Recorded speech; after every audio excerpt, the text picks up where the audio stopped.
So this concept that literacy is a civil right, it is not Republican, it is not Democrat, it's not black, it's not white. It has to, as you said, be a national movement. And if we let it get political, we're in trouble.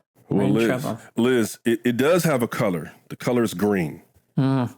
If you have money, if you got money, that's true. You can get some support. You can get private educational testing. And I use my own child as an example. I love my daughter dearly, my youngest daughter. We didn't have the money. 2 educators, her mother and I, we didn't have a ton of money. And so we ended up having to pay for private testing, and we passed the hat around the family because we didn't have the money. And we got tired of fighting the school system. We paid for it. We got the private testing. And they said, oh, she's got dyslexia. What? My little daughter, at that time, she was right before her junior year of high school. Now, here's another way that race does matter. The alarm didn't go off for the school system for her like it went off for other kids. She could read. I taught her how to read. They show that in the film. I'm teaching her how to read. Yeah. All the things. And so there was officially no problem.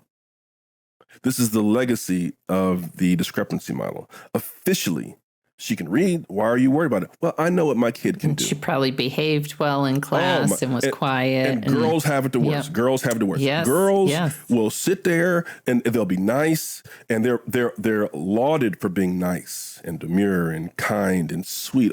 Oh, she's so nice. She's such a nice. Everybody loves her. That's what the teachers told us. I'm like, wait a second.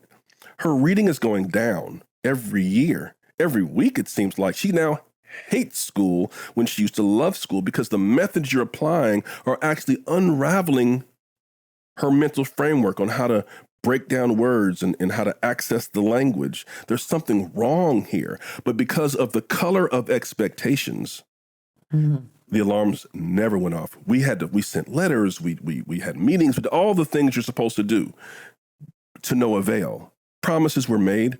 Promises were broken. And so there is a color to this in terms of expectations for kids. George Bush once he came before the NAACP and he said, we have to be very mindful of the soft bigotry of low expectations.